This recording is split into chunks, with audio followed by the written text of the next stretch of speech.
Hallo julle. So onthou jy toe jy 'n kind was, wel in my huis. Dan word jy gevra om die skottelgoed te was of die skottelgoedwasser uit te pak of wat ook al en dan sleep jy jou voete so want jy het tog nou nie lus om dit te doen nie. Nou wil ek gou vir jou vra, so wanneer jy in die oggend wakker word jy wakker met daai gevoel van hierdie is op my lysie van goeders wat gedoen moet word, so kom ek lees gou daai dagstukkie, kom ek bid gou daai gebed en daar gaan ek reg om die ding te doen vir die dag.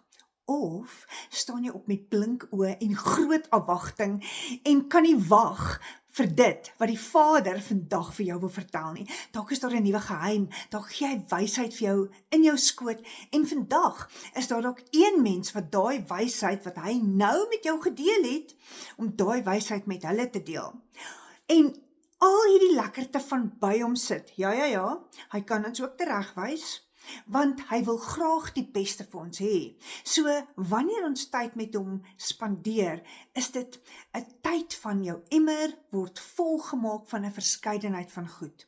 Jou behoeftes word vervul, maar jy is ook besig om daardie spesifieke doel en plan wat hy vir jou lewe het, uit te leef. Jy's besig om die kaart daarvoor te teken, die pad en die rigting daarvoor wys hy vir jou daagliks.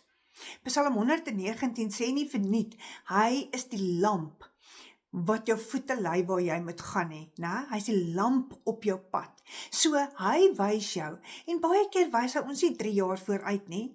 Hy wys vir jou môre. Hy wys vir jou partykeers net vandag. En dis hoekom hy in die woestyn gesê het, hierdie brood, hierdie manna is vir vandag.